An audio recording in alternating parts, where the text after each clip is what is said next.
Hey guys, welcome back. It is your favorite Gimp with a Limp. We are back with some more brief Border Wars. We're going to see if we can get this all finished out. And just a word to the wise, be wary if you have toddlers. They're like cats. They'll come in and knock your stuff around. I do think I was able to use the video though from before and get everything back to where it was.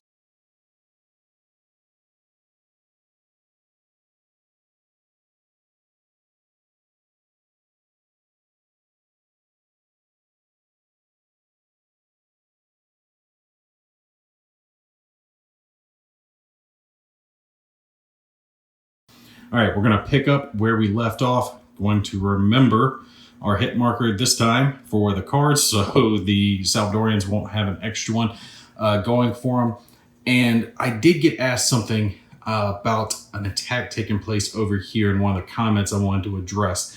And it was talking about the Hondurans playing a special action card to bring in extra defenders, right? So like the defenders were up here at that point in the rear area, and couldn't they have come in? I don't think so. And the thing is, the rules are a little vague as far as that's concerned. Generally speaking, anytime they're referring to the rear area, it's been referred to specifically as the rear area. This says it can bring units up to 2 areas away, but it doesn't say the rear area specifically. So like, all right, if we had this unit and it was wanting to help these guys getting attacked and he was up here, right? So he could be brought in, not if he had enemy units in his area, but if he were like this, he could be brought in because he's up to 2 areas away. But if he's in this rear area, he's still 2 areas away because it's here, 1, 2, but it's the rear area specifically. And like I said, every other time in the rulebook, when it's talking about the rear area, it specifically says the rear area. So really, you can read it either direction. It is 2 areas away from this specific battle point. So it works with that, but it doesn't work with the rest of the rulebook and the fact that every time it is talking about the rear area, it says specifically rear area. So I'm going to make a judgment call on it and go with units can be brought in from the adjacent areas, but not the rear area. Now you can bring aircraft in, but you can't bring ground units. That's what I'm going with. I could be wrong. The designer might post a comment on it and say that I am wrong on it, but I'm making a judgment call because it's one of those that can be read in either direction, so you're not 100% sure on which way we're going to go with it. But anyway, let's go ahead and finish this out. Let's draw our 6 cards for the round.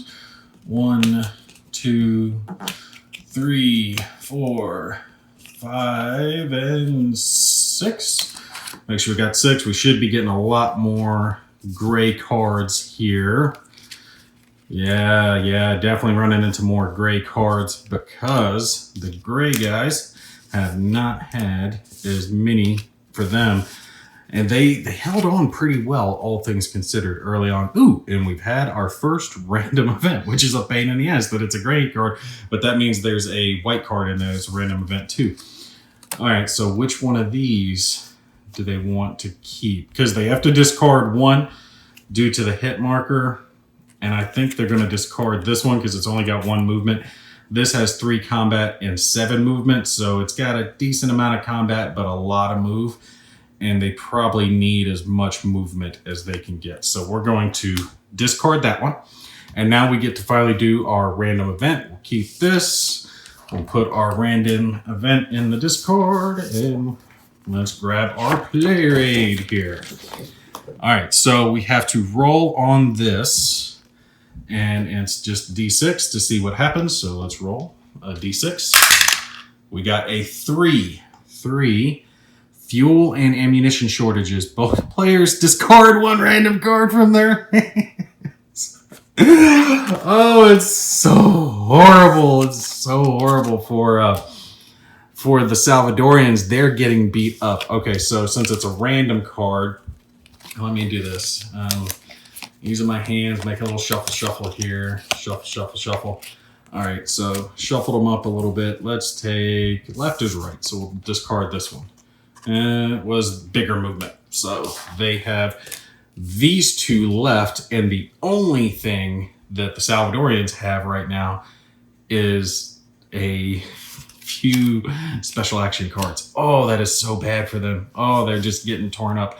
All right, let me think for a sec about what these guys are going to do, because this would be a good round for them to try to push them out of that hex or that area and get some of their units into a right place, because they still have some infantry that are here. And honestly, these infantry aren't doing anything. I know white's not going to go that way. They don't have enough time to get there. They don't have enough time to get there.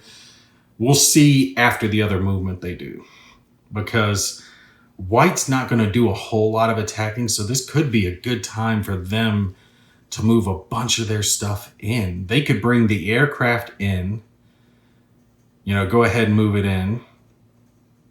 Let's see if they did the movement. Although if he moved everyone, he's got 4 units here. If he moved the 4 full units in, it wouldn't matter if I used movement or the combat to bring their single aircraft in. Either one would be the same result. So yeah, that's probably what they're going to do. All right. Well, they get 1 card, and then it's the Salvadorians. Let me think for a sec if they're going to do any special actions before we start this. Let's see, the big thing for the Salvadorians is I wanted to try to bring in the aircraft to help defend here, but they're not going to be able to do that just yet. Not with a special action card, just do that, but they can do that in response defensively. So that's probably what's going to happen. So we're going to do our first movement to get things in the right place. We'll do this move, bring these 4 guys in. We'll bring this aircraft in just to go ahead and get it here. So it's there, and I don't think there's anything else I can move for the blue. Yeah, because they're guarding those 2 areas, and everything else that they have combat-wise is there. And they could play a special action card on their next turn to even undamage these 2 units, but it might be better to wait to see if they take any more disruptions before they do that. Yeah, okay, so we're going to kick it off. I was going to do something, but we're going to hold on to that. I've got to play one in response because it's going to go back to their turn. So it's a pass here on the left, going back to the attack. They're going to play their combat card, and they're going to do 4 of their units against 2 of the white units with their aircraft as support. And they are going to play one of their special actions to bring in up to 2 of their air units, because they can bring in as many as are being attacked to the combat as well. So these bottom guys are the ones who are getting involved. So there is going to be an air-to-air conflict first before the air superiority phase takes effect. But that's the combat that's taking place. This round is going quick because there's not a whole lot of card play thanks to that shit-ass random event. Okay, so let's run the air combat. It's going to be 2 dice for blue and 4 dice for white. Let's do blue first since they are the aggressors and see what they're going to get. Let me pull this one out. All right, looking for 5s and 6s. Ooh, they got 1. And that will disrupt 1. I have to look again just to make sure. Let's do, here, I'll set 1 there to remember they did get 1 hit. And bring in our 4 dice for the white air. And they got 3 hits. We already know what that's going to do. That takes out their air support. That just flat takes out their air support there in the damage box. Boom. And I think the 1 hit makes him disrupted back in the rear. Yep. He is disrupted back to the rear area, which isn't a whole lot different than being in the damage box, all things considered. But now we go to the ground combat, which is going to be even more fierce. But thanks to them losing their aircraft in the air-to-air, now it's going to be a lot more even. So blue has 8 total attack dice against 4, 5, 6. So it's not too horribly bad. They should have done just 1 and tried to plink them away. But it doesn't matter. They just have to be here. Blue just has to be here for them to not have control of it. All right, so let's do our 8 first. We'll do 2 rounds of 4 because do too many in the dice, I think, are bumping into each other and changing the results. So first, 4. Nothing. Oh, whiff. Whiff. Man, whiff central. All right, second set of 4. Get some hits, boys. They got 1 hit. Oh, that is horrible for attackers. Horrible for attackers. Okay, so they need 6. 4 for the white units, 1 for the aircraft, 1 for the defensive terrain. And oh, that is brutal. That is brutal. That is brutal for the attackers. The attackers only got 1 hit and the defenders got 3. That is brutal. Okay, so the 1 hit can be absorbed with a retreat to there because they can't afford any disrupted units right now. That takes care of dark or blue. I keep wanting to call them dark blue. Now white's hits that can either disrupt 3 of their units. I think that's probably the better bet. That'll reduce the amount that they can attack with. Yeah. Because white's not going to have a whole lot of cards. So instead, we're going to disrupt 3 and hope that they don't rally. All right, so all of their units there are disrupted. That's a huge stack of disrupted units. And they have 1 attacking unit left. So to really get some attacks off, they're going to have to get some of these guys rallied. And that's it for this round. That was quick, but everything went just so quick on this one since they lost so many of their cards. And then we had a random event, which we do have 1 more random event. There's 1 for white, 1 for gray in there as far as the card draws are concerned. So let's kick over to final phase. We'll kick this over and we will start in left and work our way right. Ooh, and this is bad because white didn't get to move here. If they don't get moved in there, they're not going to get those points and they won't have the draw. It'll be a loss if they don't get moved over there. They got to get moved. Quick. Okay. So they have 1 hit, 1 damaged, and 1 disrupted aircraft. So let's do it this way. We'll do 3 dice. We'll do that for the hit, that for the damaged, and that for the aircraft. And see if they rally. Oh, 2 of them did, but the damage did not. Oh, that's so bad. That is so bad. That hit is killing them right now. Just killing them because it takes away that card draw. And we've got units. 3 here. These guys are still in supply. They've been able to hold that. So 3 units to see if they rally over in this direction. And none do. Oh, so bad. And they have, I think it's 5. That's 3, 2 more. Yep, 5 units that need to attempt to rally. Can they rally? And let's grab that one that got away. They've got 1 so far. And that's it. 1. All right, so we'll tip this one back over like that. And they have 3 aircraft disrupted, 2 aircraft in the damage box, and 2 guys there. So let's do 3, 2, and 2. 3 for the aircraft. Do they rally? 1 does. They keep getting back just 1 aircraft at a time. All right, so for the 2 aircraft in the box, none, and the 2 units in the box, 1. Oh, that's better than nothing. Ooh, this has been low scoring there. Nobody's getting anything back, and it's getting crunch time. I just don't think white's going to have enough, and we got to pull this aircraft back as well. I just don't think white's going to have enough power to push them out. It's not going to happen. It's just not going to happen. I mean, this whole stack unit might be disrupted, but there's still a good amount of units there, and they can keep dropping them. It would be better off if they went for a different direction, maybe up north somewhere.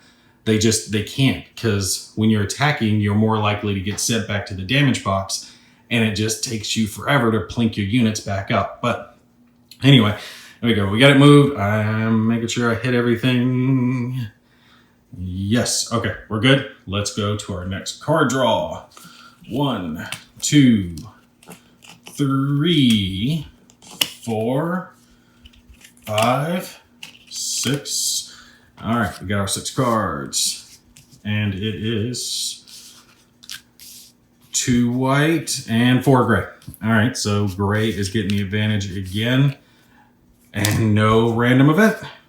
I was figuring they were going to get hit with a random event because that deck is getting really low at this point. So gray does get to go first. And really, all they got to do is hold. All they have to do is hold. They bring in a few things. Bring in other defensive units. Let's see, they could undamage all those guys, right? For a special action card, they could bring everything out of their damage box, which will get them a lot of aircraft and another ground unit that they can move later. They still got 3 special action cards to play. I think that'd be a good bet for them at this point. Oh, and don't forget the hit marker, Gimpy. And it doesn't matter because they're both 7 combat, 3 move. That'll get that. And I have to play this for a move. I cannot play it for anything else because that unit has to go there. Oh, so horrible. So horrible. Yeah, then they're definitely going to do that. Let's do this to push all of these out to give them aircraft and more units.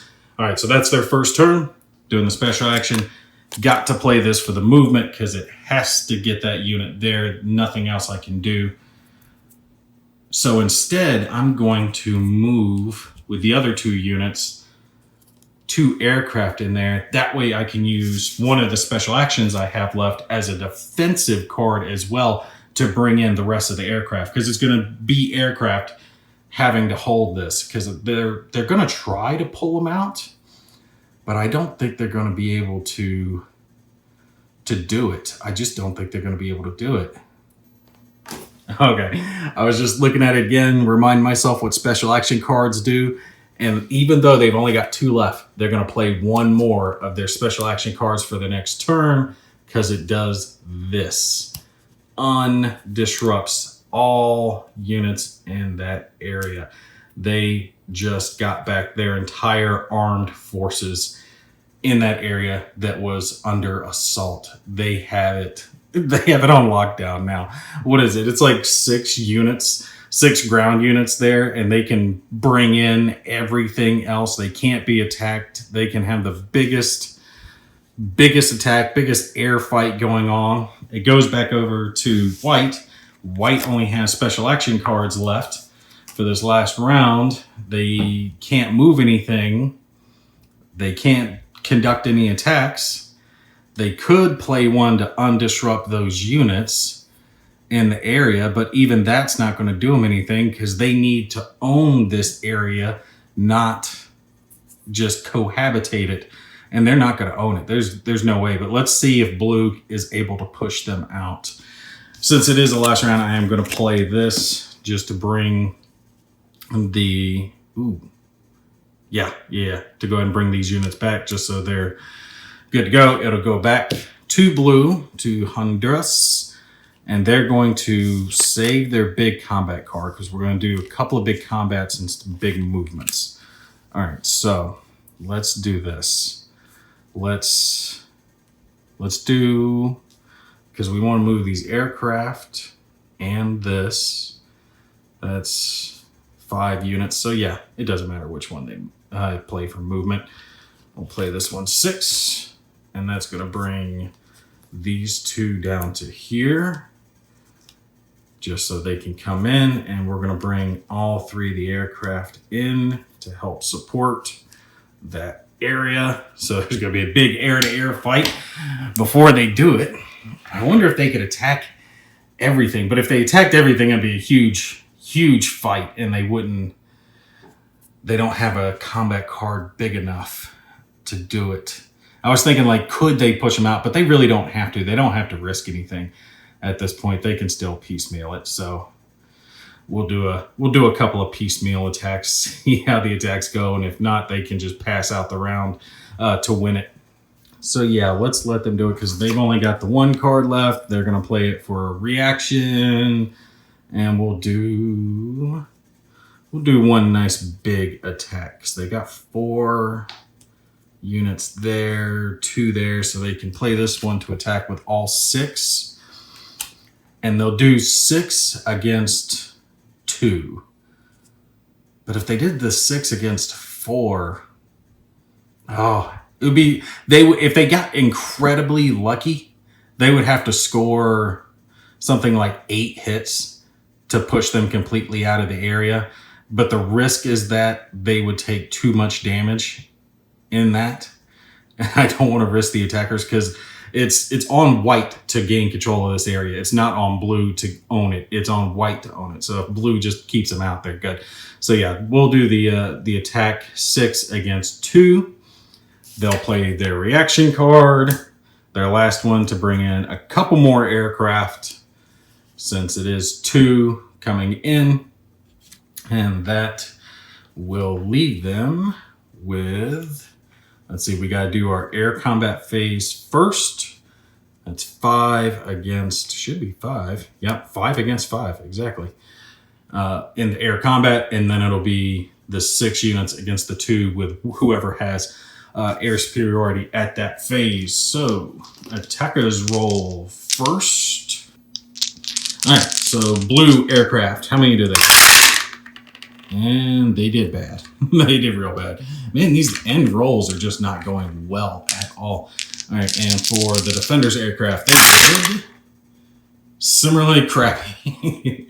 1 hit for each, which is just going to disrupt a single aircraft for both. So they'll both lose a fighter. Back to the rear area. That takes care of those. Now we get into the ground combat, where each side is going to have air forces supporting them. So total for the attack is going to be 6 units attacking 2 of theirs. That's going to be 12 dice plus 2 for 1 for each of the aircraft. That gives them 14 total dice. For the defenders, they're going to have 4 plus 3 for the 3 aircraft they still have. So that's 7, 8. Okay, so 14 rolls versus 8 rolls for the defender. All right, let's do attacker first. They have, there we go. We'll do 2 rolls of 7 since they got 14. See how many they get. And, ooh. And yeah, we're going to give them that one. So first one is 3 dice hit. Second set, what are they going to get? Something big. They need to come out swinging, but it's really not going to matter here at this stage of the game. All right.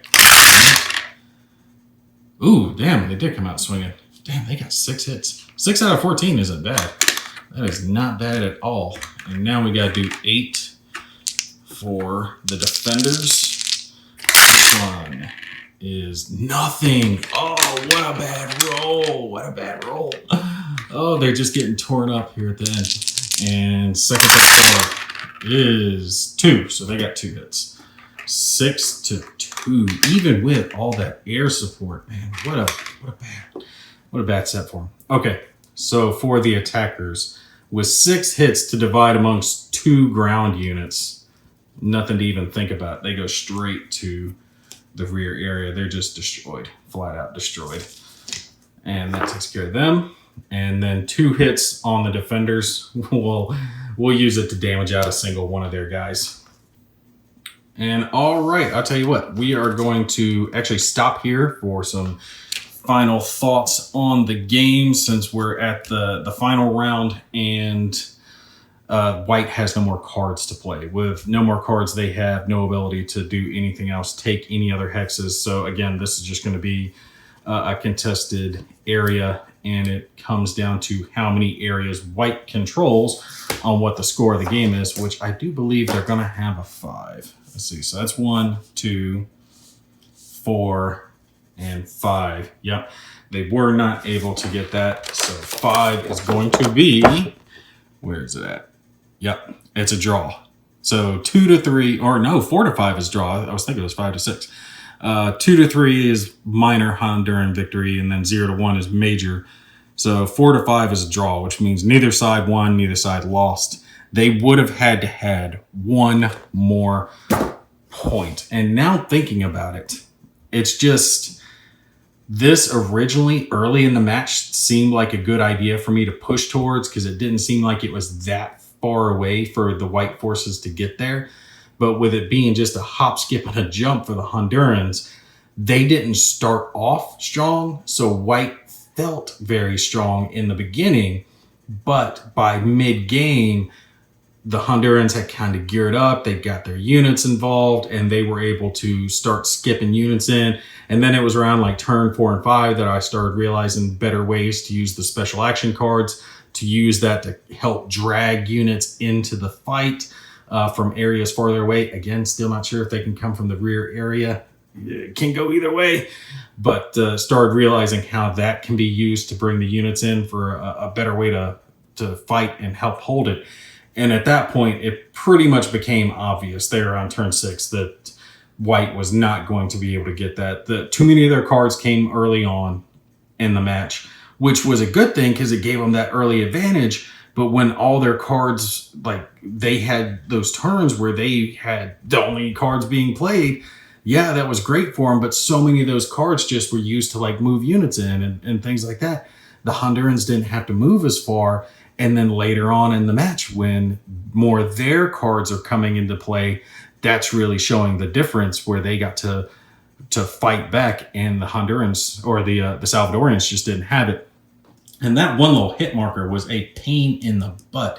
For this, the footballer war, definitely try to get those hit markers on your opponent's rear area, because if you can do that, the loss of the cards is just tremendous, especially if you only draw 2 cards or you have the random event that costs you a damn card on top of it. You saw that one turn, white didn't even get anything. They lost 1 to the hit marker, they lost 1 to the random event, didn't give them the ability to do it. So then they had to put their next round moving that unit up there because the 2 victory point area was just too crucial. They had to go for it. Let's see, if that's 2, 4, 5, and that's 6. Yeah, if they get this one and hold it. But see, the only way I get this and hold it is by fighting for that area. Maybe it'd be better to commit fewer forces here, just enough to keep them from getting it, but then have some of these forces, like an extra army or 2, like these guys, instead of bringing them this way, have them come up in this direction to join up and come over here. Because once these units have captured it, this guy's just superfluous. It doesn't matter if they're in supply at that point. Have them come around and try to get over here to that victory point. That might have been the way to go. All right, but all told, final verdict for Brief Border Wars. Gotta say, I like it. I like the whole aspect of the game, having multiple different types of games that can be played in a single box with a small set of components. There are different counters. Let me actually grab a sheet. All right, so you guys can see here, there are different counters for the other conflicts that are in the game.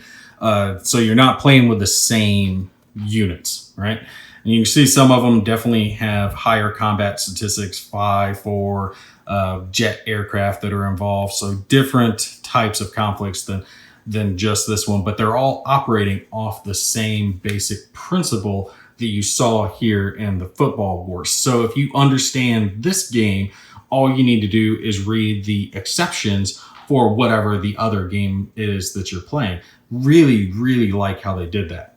So yeah, Brief Border Wars, definitely a get if you like this type of game. If you like the area control games, which I have to admit, they've been growing on me. If you like those types of games, if you want something with a smaller footprint, with a smaller amount of components to worry about, especially if you need something for travel and you want to have a variety of options to play, Brief Border Wars definitely fits the bill on that one, giving you a lot of gameplay in a single box. Excellent choice there. Plus, it's easy to learn with the single player aid to read with the generalized rules for the game, and then the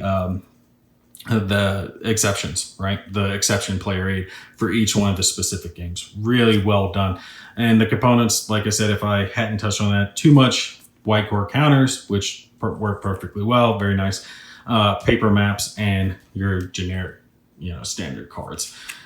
The only thing I don't like are the dice that come with the game, and it's not because the dice are bad or anything. I just like my double sixes better than the standard D6s that come with games now. And that's just because I'm spoiled. All right, but you guys post down any questions, concerns, or comments that you have down below, and I will see you guys in the next one.